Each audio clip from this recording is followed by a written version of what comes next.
हाफिज सईद और मसूद अजहर जैसे आतंकी जिनकी ऑपरेशन सिंदूर से हालत खराब है, उन सभी आतंकियों की फौज को असीम मुनीर फिर से खड़ा करने की कोशिश कर रहा है। प्रधानमंत्री नरेंद्र मोदी के सामने पाकिस्तान की फाइल अभी पेंडिंग है, क्योंकि पाकिस्तान सुधरने वालों में तो है नहीं, और पाकिस्तान का फुल एंड फाइनल जब तक नरेंद्र मोदी नहीं करेंगे तब तक पाकिस्तान उछलता रहेगा। इसलिए आप देखें कि फर्जी फील्ड मार्शल असीम मुनीर ने दोबारा वही कांड कर दिया है जो उसने पहलगाम अटैक से पहले किया था। असीम मुनीर ने एक बार फिर भारत के खिलाफ जहर उगला। असीम मुनीर ने कहा है कि पाकिस्तान कश्मीर में आतंकवादियों का समर्थन करता है और करता रहेगा। असीम मुनीर कह रहा है कि पाकिस्तान आतंकवादियों के लिए अपना राजनीतिक, कूटनीतिक और नैतिक समर्थन जारी रखेगा। असीम मुनीर ने खुलेआम झूठ बोला कि भारत के ऑपरेशन सिंदूर का पाकिस्तान ने मुंहतोड़ जवाब दिया। उसके मुताबिक वो नई गीदड़ भभकी लेके आया कि अगर भारत ने दोबारा ऑपरेशन सिंदूर किया तो पाकिस्तान जंग छेड़ देगा। छेड़ो ना, रोका किसने? मतलब ऑपरेशन सिंदूर में पिटने के बाद असीम मुनीर का दिमाग ठिकाने नहीं आया। और मैंने आपसे कहा था कि नरेंद्र मोदी ने पॉज बटन दबाकर दुनिया में मैसेज दे दिया कि देखो इसको लास्ट मौका दिए हैं, अगली बार फिर मारेंगे, क्योंकि उनको पूरा यकीन है कि यह मार खाने आएगा। मुनीर के शैतानी दिमाग में क्या चल रहा है आज आपको बताता हूं। क्या आपकी बार अमरनाथ यात्रा से पहले पाकिस्तान नई साजिश रच रहा है, जिसका हिंट मुनीर ने दिया भी है, उसके बारे में बताऊंगा। यह भी बताऊंगा कि कैसे मुनीर और शहबाज को मोदी डुबो डुबो कर मार रहे हैं और पब्लिक दौड़ा दौड़ा कर मार रही है। ऑपरेशन सिंदूर में पिटने के बाद जब से अमेरिका और चीन ने पाकिस्तान को पुचकारा है, तब से पाकिस्तान को लग रहा है कि वो अगली बार नरेंद्र मोदी की मार खाने से बच जाएगा।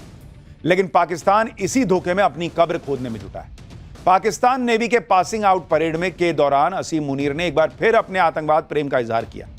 एक बार फिर भारत के खिलाफ उसी तरह की भड़काऊ बातें की जैसी पहलगाम टेरर अटैक से पहले कर रहा था। मुनीर ने भारत के ऑपरेशन सिंदूर में मारे गए आतंकवादियों को श्रद्धांजलि दी। वो कैसे कश्मीर में आतंकवाद और आतंकवादियों को फुल सपोर्ट देने की बात कर रहा है, एक बार सुनिए इसको। मुनीर को इसको खुद के सपोर्ट के लिए दुनिया से भीख मांगना पड़ता है। कह रहा कि यहां कश्मीर में जो है वो समर्थन करेगा आतंकवादियों का। तुम करो ना, मारेंगे यहीं पे आप आतंकवादियों को, जैसे मार रही है ना हमारी सेना, मारती जाएगी। और ये तो मरेगा नहीं, ये तो उधर बैठा है बंकर में छुपेगा, यहां भेजेगा आतंकवादी। असीम मुनीर ने पहले भी इस तरह की बातें की थी, जिसके बाद पहलगाम अटैक हो गया था। अब असीम मुनीर फिर से वही सब करने लगा है। हाफिज सईद और मसूद अजहर जैसे आतंकी जिनकी ऑपरेशन सिंदूर से हालत खराब है, उन सभी आतंकियों की फौज को असीम मुनीर फिर से खड़ा करने की कोशिश कर रहा है। रिपोर्ट्स के मुताबिक पाकिस्तानी सेना ऑपरेशन सिंदूर में तबाह हुए आतंकी ठिकानों और ट्रेनिंग कैंप्स को फिर से बिल्ड बना रही है। एलओसी के पास दोबारा से आतंकी संगठनों के लिए हाईटेक ट्रेनिंग कैंप्स बन रहे हैं। रिपोर्ट है कि पाकिस्तान और पीओके में फिर से 13 लॉन्च पैड डेवलप कर रहा है। इसके अलावा जम्मू सेक्टर में इंटरनेशनल बॉर्डर पर भी 4 टेरर लॉन्च पैड बन रहे हैं। इस बार टेरर कैंप्स में रडार और सैटेलाइट को चकमा देने वाली तकनीकों का भी इस्तेमाल कर रहा है पाकिस्तान। यानी ये नहीं सुधरेगा, ये लिख के हमने आपको पहले भी कहा था, रख लीजिए, और वही हो रहा है। इतना ही नहीं, ऑपरेशन सिंदूर में मारे गए आतंकियों के जनाजे के बाद अब पाकिस्तानी फौज ने तबाह हुए आतंकी अड्डों के रिनोवेशन की जिम्मेदारी भी अपने कंधे पर उठा ली है। जैश और लश्कर के हेडक्वार्टर को दोबारा से खड़ा करने के लिए पाकिस्तानी फौज ने अपनी जेब से 40 करोड़ रुपए का फंड जारी किया, और यह सब असीम मुनीर के ऑर्डर पर हो रहा है, जो एक तरफ तो अपने पालतू आतंकवादियों को दोबारा भारत के खिलाफ खड़ा कर रहा है, दूसरी तरफ कश्मीर के नाम पर पब्लिक को भड़काने में जुटा है। एक तो अंग्रेजी में बोल किसके ले रहा है, पाकिस्तान में कितने लोगों को समझ ही आएगा। असीम मुनीर जैसी बातें कर रहा है, उससे लग रहा है कि पाकिस्तान को ऑपरेशन सिंदूर की दूसरी डोज देने का वक्त बहुत जल्दी आने वाला है। पिछली बार जब असीम मुनीर ने भारत के खिलाफ जहर उगला था तो पहलगाम में अटैक हुआ था, और इस बार भारत के खिलाफ मुनीर के भड़काऊ बयान अमरनाथ यात्रा से ठीक पहले आए। एक्सपर्ट्स के मुताबिक पाकिस्तान के आतंकवादी इस मौके पर टेरर अटैक की कोशिश कर सकते हैं। स्लीपर सेल और आतंकवादी सरगना मुनीर के बयान को आतंकी हमले का आदेश मान सकते हैं। अब असीम मुनीर की मंशा चाहे जो हो, लेकिन पाकिस्तान यह भी याद रखे कि अगर भारत पर दोबारा कोई आतंकी हमला हुआ तो ऑपरेशन सिंदूर पार्ट 2 वहीं से शुरू होगा जहां से भारत ने छोड़ा है ऑपरेशन सिंदूर पार्ट 1। और फिर कोई रहम की उम्मीद भारत से ना करें ये लोग। असीम मुनीर भी ये बात समझ रहा होगा कि ऑपरेशन सिंदूर के बाद पाकिस्तान में अब वो दम नहीं है कि वो भारत से पंगा ले सके। इसलिए असीम मुनीर अपनी कमियों को छिपाने के लिए भारत के खिलाफ बयान दे रहा है, क्योंकि ऑपरेशन सिंदूर में भारत से मुंह की खाने के बाद असीम मुनीर की पहले ही मिट्टी पलीद काफी हो गई। ऊपर से पाकिस्तानी फौज को पाकिस्तान के अंदर ही खुली चुनौती मिल रही है। बलूचिस्तान में विद्रोह इतना बढ़ चुका है कि पाकिस्तानी फौजियों को पकड़ पकड़ कर मारा जा रहा है। अब पाकिस्तान में इस्लामिक स्टेट खुरासान प्रोविंस की एंट्री हो गई, जिसने बलूचिस्तान के पहाड़ों में अपनी ट्रेनिंग कैंप बनाने का दावा किया है। तहरीके तालिबान पाकिस्तान ने भी अब पाकिस्तानी फौज पर हमले तेज कर दिए। अभी शनिवार को ही तहरीके तालिबान पाकिस्तान ने वजीरिस्तान में पाकिस्तानी फौज के काफिले पर सुसाइड अटैक कर दिया। इसका वीडियो भी टीटीपी ने जारी किया है, जिसमें दिख रहा है कि पाकिस्तानी फौज की एक गाड़ी के पास ब्लास्ट होता है और वहां पर गोलीबारी भी होती है। इस हमले में पाकिस्तान के 13 फौजी मारे गए। टीटीपी ने 24 जून को भी दक्षिणी वजीरिस्तान में पाकिस्तानी आर्मी पर हमला किया था, जिसमें 2 आर्मी अफसर मारे गए। इनमें से एक पाकिस्तानी कमांडर मोइज अब्बास भी था, जिसने भारतीय वायुसेना के विंग कमांडर अभिनंदन वर्धमान को पकड़ा था। टीटीपी के साथ ही बलूचिस्तान में भी पाकिस्तानी फौजियों को चुन चुनकर मौत के घाट उतारा जा रहा है। पाकिस्तानी खुफिया एजेंसी आईएसआई के अधिकारियों और फौज के अफसरों की हत्याओं से मुनीर के फौज की भद पिट रही है। ऐसे माहौल में पाकिस्तानियों का ध्यान भटकाने के लिए भारत विरोधी बातें करना पाकिस्तान की फौज की पुरानी आदत है और असीम मुनीर भी उसी आदत से मजबूर होकर यह सब कर रहा है। बड़बोले असीम मुनीर की बौखलाहट की एक वजह यह भी है कि सिंधु जल समझौते को लेकर नरेंद्र मोदी न तो पाकिस्तान की गुहार सुन रहे हैं, न उसकी गीदड़ भपकियों से परेशान हो रहे हैं और ना ही किसी इंटरनेशनल प्रेशर में आ रहे हैं। इसी बात से पाकिस्तान का गला सूखा जा रहा है। आप देखिए कि पाकिस्तान की गुहार पर हेग में कोर्ट ऑफ आर्बिट्रेशन ने फैसला सुनाया है कि सिंधु जल समझौते को भारत रद्द नहीं कर सकता, तो भारत सरकार ने इस फैसले को अवैध करार दे दिया। भारत सरकार ने कोर्ट ऑफ आर्बिट्रेशन से दो टूक शब्दों में कह दिया कि भारत ने अंतर्राष्ट्रीय कानून के तहत अपने अधिकारों का प्रयोग करते हुए सिंधु जल समझौते को स्थगित किया है। किसी भी आर्बिट्री कोर्ट में भारत की कार्रवाइयों की वैधता की जांच करने का कोई अधिकार ही नहीं। भारत सरकार ने कह दिया है कि सिंधु जल समझौता तब तक रद्द रहेगा जब तक कि पाकिस्तान अपनी जमीन पर मौजूद हर आतंकवादी को खत्म नहीं कर देता और तब तक भारत इस समझौते के तहत अपने किसी भी दायित्व को पूरा करने के लिए बाध्य नहीं है। यानी इंटरनेशनल कोर्ट को भारत ने कह दिया है कि ठेंगे से जाओ, हम ना मानते। सिंधु जल संधि को बहाल करने से साफ इनकार करते ही भारत ने पाकिस्तान पर इसके साइड इफेक्ट्स का ट्रेलर भी दिखा दिया। भारत ने जम्मू कश्मीर में चिनाब नदी पर सलाल डैम के 12 गेट खोल दिए, जो बारिश की वजह से ओवरफ्लो हो रहे थे। अगर सिंधु जल समझौता लागू होता तो भारत को यह पानी रोकना पड़ता ताकि पाकिस्तान में बाढ़ की स्थिति पैदा ना हो, लेकिन अब कोई समझौता तो है नहीं। इसलिए अब डैम में ये जो पानी भरा है वो सैलाब बनकर पाकिस्तान की तरफ बह रहा है, जिससे वहां बाढ़ जैसे हालात बनने के आसार बन गए। तो पाकिस्तान जो है कभी सूखे से मरता है, कभी डूब के मरता है, वहां की पब्लिक मारी रही है और अगर गलती से फिर आतंकी हमला किया तो भारत फिर मारेगा, तो ये तो चलेगा। पाकिस्तान की पर्ची निकलेगी तो उसमें मार खाना ही लिखा है। लेकिन पर्ची निकालने की बात हो रही है तो बागेश्वर बाबा की भी बात करेंगे। अखिलेश यादव का बागेश्वर बाबा पर बड़ा हमला, ऐसी कौन सी पर्ची है जिससे घबरा गए हैं इंडी वाले? एक कथा के 50 लाख। बागेश्वर बाबा का वो वीडियो जिसे देख लिया तो अखिलेश यादव सो नहीं पाएंगे। अब इसका चैप्टर खोल रहा हूं। जाति की राजनीति करते करते इंडी गठबंधन वाले अब ऐसे लोगों को भी टारगेट करने लगे हैं जो लोग हिंदू समाज में एकता की बात करते हैं। ऐसे ही लोगों में बाबा बागेश्वर है जो आजकल अखिलेश यादव के टारगेट पर है। एक तो बाबा बागेश्वर जातिवाद के खिलाफ बोलते हैं, दूसरी बात यह है कि पीएम मोदी उन्हें छोटा भाई कहते हैं और इन दोनों बातों से बाबा बागेश्वर इंडी गठबंधन के निशाने पर आ चुके हैं। इसमें अखिलेश यादव ने यूपी में यादव बनाम ब्राह्मण के मुद्दे को लेकर अपनी पीडीए वाली राजनीति करते करते बाबा बागेश्वर को निशाने पर ले लिया। बाबा बागेश्वर का नाम लेकर अखिलेश यादव ने क्या नया दांव खेला है, जरा उसको पहले देखिए। पहले यादव बनाम ब्राह्मण करने की कोशिश की गई, अब बागेश्वर बाबा की दक्षिणा पर सवाल उठाया गया है।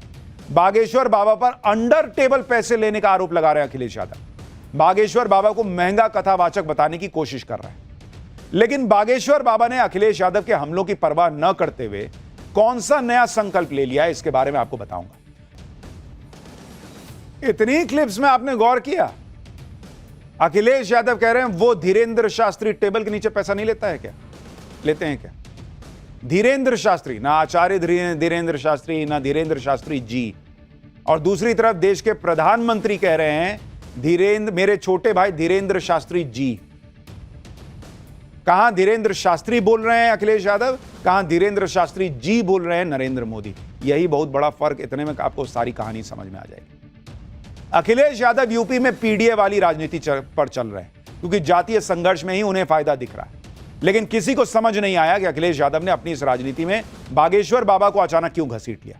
पहले अखिलेश यादव का बयान सुनिए बागेश्वर बाबा, फिर बागेश्वर बाबा ने क्या जवाब दिया है, क्या हुआ है। बागेश्वर बाबा क्या अंडर टेबल 50 लाख रुपया लेते हैं कथा का? उनका कौन सा वीडियो है जो अखिलेश यादव को सोने नहीं देगा, सब दिखाऊंगा। पहले अखिलेश यादव को सुनिए तो। क्योंकि जिस परिवार को कथा करानी थी उन पे इतना संसाधन पैसा नहीं था कि लाखों रुपए वाले कथावाचक बुला लें, क्योंकि कई कथावाचक हैं जो 50 लाख रुपए लेते हैं। कोई किसी की हैसियत है कि धीरेन्द्र शास्त्री को बुला ले अपने घर कथा के लिए? कोई अंडर टेबल लेगा वो बाबा पैसे? आप पता करवा लीजिए, अंडर टेबल नहीं लेते हैं वो धीरेन्द्र शास्त्री। क्या कथा वाचने की पता नहीं कितनी कीमत होगी उनकी, फ्री थोड़ी नहीं। एक लाइन में कह रहे हैं कि 50 लाख लेते हैं धीरेन्द्र शास्त्री जी, दूसरी लाइन में कह रहे हैं पता नहीं कितने पैसे लेते हो। पहले मन तो बना लीजिए कि 50 लाख ले रहे हैं कि कितना लेते हो। अंडर टेबल लेते हैं कि नहीं, आप पता करा लीजिए। अरे जब आपको नहीं पता तो क्यों आरोप लगा रहे हैं? अखिलेश यादव बागेश्वर बाबा की कथा की फीस का मुद्दा क्यों उठा रहे हैं? उसकी वजह यह है कि बागेश्वर बाबा हिंदू समाज की एकता की बात करते हैं, हिंदू समाज को जातियों में न बंटने के लिए कहते हैं। और अगर धीरेन्द्र कृष्ण शास्त्री जी जो कहते हैं वो हो गया तो फिर पीडीए वाली पॉलिटिक्स खत्म हो जाएगी। भाई मुसलमान का बल्क में वोट और हिंदू को जाति में बांट के वोट, यही तो लेके काम करना है। बागेश्वर बाबा कहते हैं कि हिंदू बटो मत, तुम्हारी पहचान हिंदू की बनाओ, जाति के हिसाब से मत चलो। और इसीलिए वो टारगेट हो गए। जो लोग ऐसा कहते हैं कि वो जाति की राजनीति करने वालों को अच्छे नहीं लगते, आप देखिए कि बागेश्वर बाबा किस तरह से हिंदू समाज को एकजुट कर रहे हैं। जातिवाद दूर करने के लिए पद यात्रा करने वाले हैं फिर से। बागेश्वर बाबा 7 नवंबर से 16 नवंबर तक दिल्ली से वृंदावन की फिर यात्रा शुरू कर रहे हैं। बागेश्वर बाबा 180 किलोमीटर की पदयात्रा करेंगे, हिंदुओं को एकजुट करने और जातिवाद के खिलाफ पदयात्रा। जातिवाद के कैंसर से देश को सबसे ज्यादा खतरा है, यह बताते वो कर रहे हैं। और इसके पहले भी उन्होंने किया था, हमने आपको दिखाया था पाठशाला में, पैर छिल गया, सब हो गया, लेकिन चलते रहे। हिंदुओं को बोलते रहे भाई हिंदू पहचान बनाओ, जाति में मत बंटो। यानी बागेश्वर बाबा दोगुनी ताकत से जातिवाद के खिलाफ अपने संकल्प को पूरा करने में जुट गए। तो बागेश्वर बाबा से तकलीफ की एक बड़ी वजह तो यह है, वो हिंदुओं को जगाने का प्रयास कर रहे हैं। हिंदू जाग गया तो इनके वोट का क्या होगा? सिर्फ अपनी राजनीति के लिए अखिलेश यादव ने बागेश्वर बाबा पर कथा के लिए अंडर टेबल पैसे लेने का आरोप भी लगा दिया, जबकि बागेश्वर बाबा देश विदेश में हनुमान कथा सुनाते हैं जिसमें हजारों लाखों की भीड़ आती है। भक्त अपनी श्रद्धा से जो चढ़ावा देते हैं उसी से बागेश्वर धाम का काम चलता है। और चढ़ावे की रकम से भी बागेश्वर बाबा अपने लिए कुछ नहीं करते, बल्कि वो इन पैसों का सामाजिक कार्यों में इस्तेमाल करते हैं। आप देखिए कि बागेश्वर बाबा पैसा कहां इस्तेमाल करते हैं। एमपी के छतरपुर कैंसर हॉस्पिटल को बनवा रहे हैं, जिसमें 200 बेड का हाईटेक कैंसर हॉस्पिटल बनने जा रहा है। तो अंडर टेबल ले रहे हैं, ऊपर के टेबल ले रहे हैं, कहां आसमान से टपक रहा है, जहां भी टपक रहा है आम आदमी के लिए लगा रहे हैं ना बॉस। कैंसर हॉस्पिटल बना रहे हैं, आदिवासी समुदाय के लिए रिसर्च सेंटर बनवा रहे हैं, सिकल सेल एनीमिया के इलाज के लिए रिसर्च सेंटर बनवा रहे हैं, पिछड़े क्षेत्रों में स्वास्थ्य सेवाओं को बेहतर बनाने की कोशिश कर रहे हैं। गरीब बेसहारा लड़कियों की शादी के लिए वार्षिक समारोह होता है। इस साल महाशिवरात्रि पर 251 गरीब कन्याओं का विवाह कराया। बागेश्वर धाम में अन्नपूर्णा रसोई की स्थापना की है। रोज हजारों भक्तों को निःशुल्क भोजन कराते हैं। प्राचीन वैदिक अध्ययन और संस्कृत को बढ़ावा देने के मकसद से शिक्षा के माध्यम से धर्म संस्कृति को संरक्षित करने का प्रयास कर रहे हैं। बड़बोले असीम मुनीर की बौखलाहट की एक वजह यह भी है कि सिंधु जल समझौते को लेकर नरेंद्र मोदी ना तो पाकिस्तान की गुहार सुन रहे हैं, ना उसकी गीदड़ भपकियों से परेशान हो रहे हैं, और ना ही किसी इंटरनेशनल प्रेशर में आ रहे हैं। इसी बात से पाकिस्तान का गला सूखा जा रहा है। आप देखिए कि पाकिस्तान की गुहार पर हेग में कोर्ट ऑफ आर्बिट्रेशन ने फैसला सुनाया है कि सिंधु जल समझौते को भारत रद्द नहीं कर सकता। तो भारत सरकार ने इस फैसले को अवैध करार दे दिया। भारत सरकार ने कोर्ट ऑफ आर्बिट्रेशन से दो टूक शब्दों में कह दिया कि भारत ने अंतर्राष्ट्रीय कानून के तहत अपने अधिकारों का प्रयोग करते हुए सिंधु जल समझौते को स्थगित किया है। किसी भी आर्बिट्री कोर्ट में भारत की कार्रवाइयों की वैधता की जांच करने का कोई अधिकार ही नहीं। भारत सरकार ने कह दिया है कि सिंधु जल समझौता तब तक रद्द रहेगा जब तक कि पाकिस्तान अपनी जमीन पर मौजूद हर आतंकवादी को खत्म नहीं कर देता, और तब तक भारत इस समझौते के तहत अपने किसी भी दायित्व को पूरा करने के लिए बाध्य नहीं है। यानी इंटरनेशनल कोर्ट को भारत ने कह दिया है कि ठेंगे से जाओ, हम न मानते।